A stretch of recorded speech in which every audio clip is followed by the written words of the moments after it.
आज हम बच्चों कक्षा 11 का जो इंग्लिश साहित्य का जो पेपर है बच्चों, इंग्लिश लिटरेचर का जो बच्चों 8 तारीख को होने वाला है, आज हम उसके बारे में डिस्कस करेंगे। इस पेपर के अंदर जितने भी प्रश्न पूछे गए हैं सभी को हम हल करने का प्रयास करेंगे। तो बच्चों ये जो हमारा पेपर है ये 3 घंटे और 15 मिनट का होने वाला है। इसका जो बच्चों पूर्णांक है वो हमारा 100 नंबर का रहने वाला है। कक्षा 11 वार्षिक परीक्षा 2025 11th ईयरली एग्जामिनेशन 2025 अंग्रेजी साहित्य यानी इंग्लिश लिटरेचर। तो बच्चों इसका जो कोड रहेगा वो 1102 रहने वाला है। तो सबसे पहला सवाल है सेक्शन ए में, read the following passage carefully and answer the questions given below. तो बच्चों यहाँ पर हमें एक पैसेज दे रखा है जिसको हमें पढ़ना है और इसके बेस पे बच्चों नीचे दिए गए सभी प्रश्नों के उत्तर हमें देने हैं। तो बच्चों अगर हम बात करें यहाँ पर, तो यहाँ पर बीमारी के बारे में बताया गया है कि जो मच्छर है उसमें बच्चों बीमारी किस प्रकार से फैलती है, हमें उनका कैसे ध्यान रखना चाहिए। तो बच्चों आप इसको पढ़ लेना, मैं हम डायरेक्ट इसके क्वेश्चन है उनका आंसर करने का प्रयास करेंगे। तो how does saliva reach into human body, यानी यहाँ पर बोला गया है कि लार मानव शरीर में कैसे पहुंचती है। तो बच्चों अगर हम इसके आंसर की बात करें तो saliva reaches the human body when an infected mosquito bites a person and injects into their blood, यानी बच्चों यहाँ पर बोला गया है कि जब कोई संक्रमित मच्छर किसी व्यक्ति को काटता है तो लार मानव में पहुंच जाती है और उसके रक्त में प्रवेश करती है। अगले सवाल की बात करें तो हाउ डज मॉस्किटो सालिवा कंटेन, यानी यहाँ पर दूसरे सवाल के अंदर बोला गया है कि मच्छर की लार में क्या होता है, तो ये हमें बताना है। तो mosquito saliva contains parasites in a needle shaped form, यानी मच्छर की लार में सुई के आकार के परजीवी पाए जाते हैं। तीसरा है where do the parasites take crescent shape, तो बच्चों यहाँ पर बोला गया कि परजीवी अर्धचंद्राकार आकार कहाँ लेते हैं। The parasites take crescent shape within the red blood corpus in the human body, यानी ये परजीवी मानव शरीर में लाल रक्त के भीतर अर्धचंद्राकार आकार में लेते हैं। Where does the offspring acquire a dagger like shape, यानी यहाँ पर बोला गया संतान खंजर जैसी आकृति का प्राप्त करती है। The offspring acquires a dagger like shape in the stomach of a mosquito of the current species, यानी संतान सही प्रजाति के मच्छर के पेट में खंजर जैसी आकृति कर लेती है। पांचवा सवाल था कि what is the form of parasite present in a mosquito's saliva, यानी मच्छर की लार में परजीवी का कौन सा रोग मौजूद होता है। तो आंसर की बात करें the parasite is present in a needle shape form in the mosquito saliva, यानी यह परजीवी मच्छर की लार में सुई के आकार का मौजूद होता है। What happened to the needle shaped parasite when the cyst burst, यानी यहाँ पर बोला गया कि जब सिस्टम फट जाता है तो सुई के आकार में परजीवी क्या होता है। When the cyst burst, the needle shaped parasites find their way into the salivary gland of the mosquito, यानी यहाँ पर बोला है कि जब सिस्टम फट जाता है तो सुई के आकार की परजीवी मच्छर की लार ग्रंथि में प्रवेश करती है। What happens when a mosquito of correct species bites a man, क्या होता है जब सही प्रजाति का मच्छर किसी आदमी को काट लेता है। When a mosquito of the correct species bites a man, it sucks up some of the man's blood containing crescent shaped bodies of the parasite, यानी जब सही प्रजाति का मच्छर किसी व्यक्ति को काटता है तो परजीवी के अर्धचंद्राकार शरीर युक्त सुई में रक्त का कुछ भाग दस जाता है। हाउ इज क्रिस्ट फॉर्म, यानी सिस्ट कैसे बनता है। The crest is formed when the offspring of the parasite lodges in the outside wall of the mosquito stomach and forms a crest around itself, यानी ये सिस्टम तब बनता है जब परजीवी की संतान मच्छर के पेट की बाहरी दीवार में आकर उसके चारों ओर सिस्ट बना लेती है। What happens when a mosquito bites a man, यानी क्या होता है जब मच्छर किसी को काट लेता है, यानी किसी इंसान को काट ले तो क्या होगा।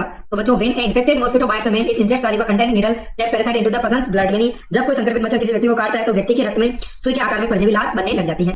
अगले सवाल की बात करें यहाँ पर, तो बच्चों बोला गया है कि right the form the passage, बच्चों सिमिलर वर्ड बताने हैं। ग्रो, पहला शब्द क्या देगा बच्चों, ग्रो। ग्रो यानी क्या होता है, बढ़ना। तो इसका सही शब्द क्या होगा बच्चों यहाँ पर, डेवलप। डेवलप का मतलब क्या होता है, कोई चीज की बनना।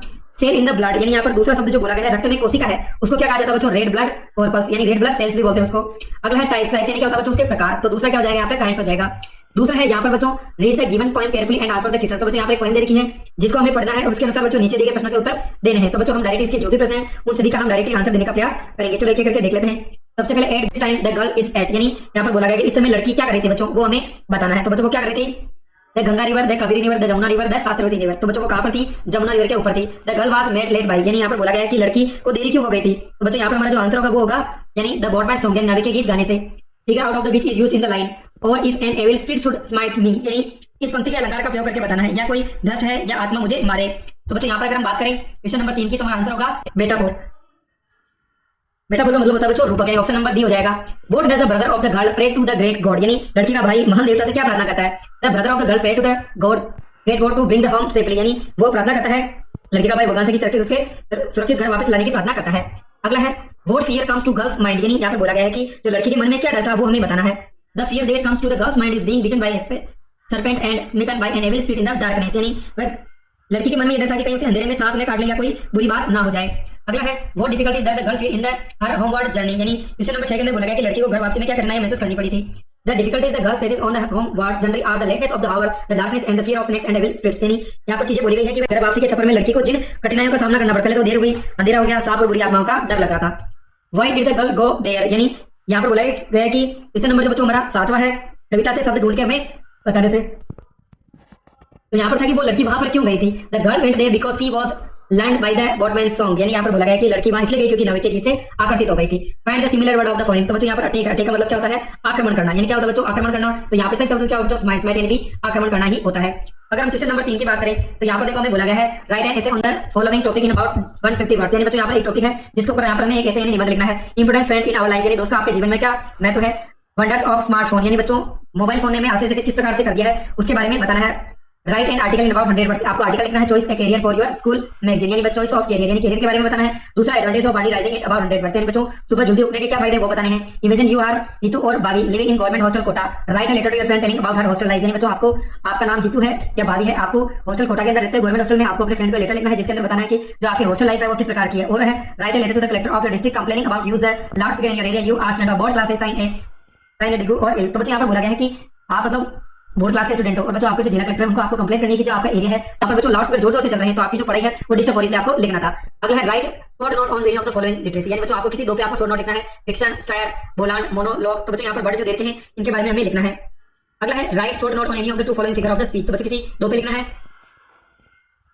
मेटाफोर, एपिथेट, एलिटरेशन और एंटीथेसिस। अगला बच्चों क्वेश्चन नंबर जो 8 है जिसके अंदर भी हमें पैसेज दे रखा है, चलो पढ़ लेते हैं। बच्चों यहाँ पर मॉर्निंग वॉक के बारे में बताया गया है कि बच्चों यहाँ पर बोला गया कि लाइब्रेरी निकला और मैं बच्चों यहाँ पर कोई गार्डन में चला गया था, उसके बारे में यहाँ पर एक पूरा पैसेज दे रखा, आप पढ़ लेना। हम सीधा आंसर करने का प्रयास करते हैं।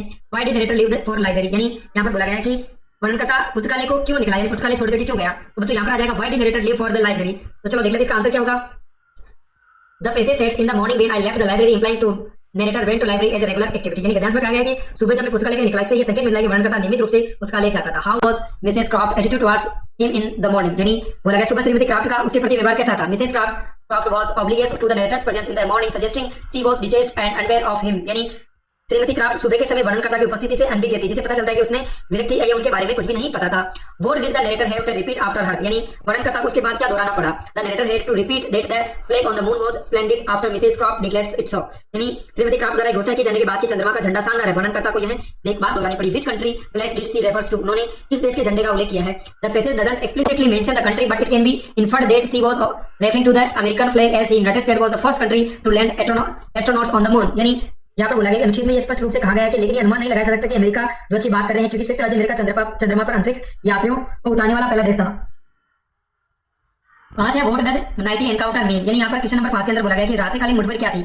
Night encounter refers to the routine interaction between the narrator and Mrs Croft each evening where she would declare the presence of a flag on the moon and he would agree before they set in silence until she felt sleep, यानी question number 5 के अंदर बोला गया है कि रात्रिकालीन मुलाकात का तात्पर्य प्रत्येक शाम कथावाचक और श्रीमती क्राफ्ट के बीच होने वाली नियमित बातचीत से है, जिसे वे चांद पर खड़े झंडे की उपस्थिति की घोषणा करती है और वे सहमति जताते हैं, फिर भी तब मौन बैठे रहती है और तब भी वे सो नहीं पाती है।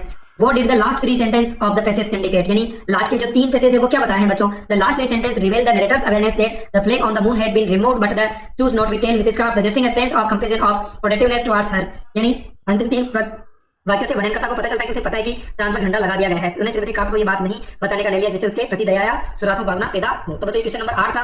क्वेश्चन नंबर 9 की बात करें तो इसके अंदर भी बच्चों हमें सेम चीज देखा कि एक पोएम देखी जिसको पढ़ करके हमें नीचे दिए गए प्रश्नों के उत्तर देने हैं। तो चलो देख लेते हैं यहाँ पर। तो बच्चों यहाँ पर बोला कि her voice crowds up and down to lown her sun who is 7 havers it reminds him or something he stands before us his small legs well apart crescent moon like scene expected his head called to speak his truth in mystery determination mummy I want my dinner now wife and husband in unusual report that one unspoken thoughts children must be disciplined she looks at me I look away, यानी यहाँ पर बोला गया कि उसकी आवाज लावा में ऊपर गिरती रहती है। हमारा बेटा जो 7 साल का है इसे सुनता है और ये कुछ याद दिलाता है। वह सामने खड़ा है, उसके छोटे पैर अच्छी तरह से फैले हुए हैं, अर्धचंद्राकार थोड़ी ऊपर है, आंखें कठोर और नम है। सच्चाई बताने के लिए मास्टर दृढ़ संकल्प के साथ माँ मुझे अपना खाना चाहिए अभी। पति और पत्नी की असामान्य तालमेल अनोखी बात है। बच्चों को अनुशासित होना चाहिए, वे मेरी ओर देखती है मैं दूसरी ओर देखता हूँ। This figure of speech is used in the first line, यानी पहली पंक्ति में किस अलंकार का प्रयोग किया गया है, किसकी बात की जा रही है। तो बच्चों personification is used in the first line her voice prowls up and down the land it is attributes in the human action of crawling to a voice, यानी यहाँ पर बोला गया है कि पंक्ति में नवीनीकरण का प्रयोग किया गया है। इसमें आवाज लोन का ऊपर नीचे गिरती है क्योंकि ये रहने की मानवीय क्रियाओं को आवाज को प्रदर्शित करती है। Meaning of crescent moon like chin unfed, यानी चंद्रमा के समान थोड़ी ऊपर किए हुए इसका अर्थ इस पंक्ति में the lines use a smile to compare to the child's unfilled chin to shape of a crescent moon suggesting pride defense determination in the child's posture। इन पंक्ति में बच्चों की उठी हुई ठोड़ी की तुलना आधे चक्र के आकार से करने के लिए उपमा का प्रयोग किया गया है जो बच्चों की मुद्रा में गर्व या संकल्प का प्रयोग देती है। पेरेंट्स रिएक्शन, तो बच्चों यहाँ पर देख लेते हैं अगला क्या था। क्वेश्चन नंबर 3 था how to parents react to the child's way of demand, यानी बच्चों की मांग पर माता पिता के रिएक्शन कैसे होते हैं। The parents seems to react with a mix of expectation and need to maintain discipline as indicated by the lines wife and husband in unusual report a children must be disciplined, the mother might be annoyed by the interruption and both the parents like feel the need to reinforce rules। यानी माता पिता जुजलाहट और अनुशासन बनाए रखने की आवश्यकता की मिशन के साथ प्रतिक्रिया करते दिखते हैं, जैसे कि पत्नी और पति के बीच असामान्य तालमेल और बच्चों को अनुशासित किया जाना चाहिए। पंक्तियों में संकेत मिलता है कि माँ व्यवधान से परेशान हो सकती है और दोनों माता पिता नियमों को सुदृढ़ करने की आवश्यकता महसूस करते हैं। अगला जो अंतिम सवाल है यहाँ पर बोला गया है, The given poem is composed by, यानी ये पोएम किसके द्वारा लिखी गई है? तो बच्चों यहाँ पर सुजान भट्ट, टोड हगेस, निशल एगल और बच्चों जॉन किट्स। तो बच्चों यहाँ पर क्या होगा? John Keats. यानी यहाँ पर जो हमारा आंसर होगा बच्चों, अगर हम क्वेश्चन नंबर 4 की बात करें तो poem for Elkana is written by the Nissim Ezekiel. क्या हो जाएगा बच्चों? नसीम एजेकिया, यानी ऑप्शन नंबर बी होगा। अगला क्वेश्चन नंबर 10 की बात करें तो यहाँ पर हमें बच्चों कुछ प्रश्न देते हैं। Answer any two of the following questions about 100 to 80 words which is true. तो बच्चों यहाँ पर आपको 3 में से कोई 2 प्रश्न करने। पहला है indicate the details that tells us the narrator was not financially comfortable during his staying in London, the third and the final continent. Do you agree that Monster cheese is made the social status of the man? What pictures of Indian does the story present? Why was the author upset after entering poets and how did the lady assure him? 11वां का answer था all of the question. तो बच्चों यहाँ पे किसी धोखा करना है। How does the banyan tree stay out of the different from the another tree? What details of the tree does the poet telling in the poem? What do the tiger, Ajamil, tiger king and sleeping hen? Write the theme of the poem telephone conservation। तो following questions बच्चों 7 से 80 शब्द में देना है। Why does Ruskin tell the rating of the work of the good author in Spinning Talking Talk? How does Shelley's attitude to science differ from the that of the Wordsworth and Keats? What was the importance of the first watch to the authors? Question number 13, answer the following questions. What the relationship between the Julius Caesar and Calpurnia? Write the theme of the play Julius Caesar. Answer the following questions. Write a relationship between the Raju and Rosia. Explain the role of the Raju in the novel. Novel के अंदर राजू का क्या है वो आपको बताना है। अगला है answer the following questions. Why was Raju mistake as sent by the villain? Why did Raju's father not send him to Albert Mission School? What do you know about Macro? मेरे को। तो बच्चों इस प्रकार से हमने आज जो इंग्लिश लिटरेचर का बच्चों जो एग्जाम है आपको 8 तारीख को होने वाला है, इसका जो बच्चों पेपर है उसके बारे में हमने डिस्कस किया है। अगर आपको मेरी मेहनत पसंद आई हो तो चैनल को लाइक करें।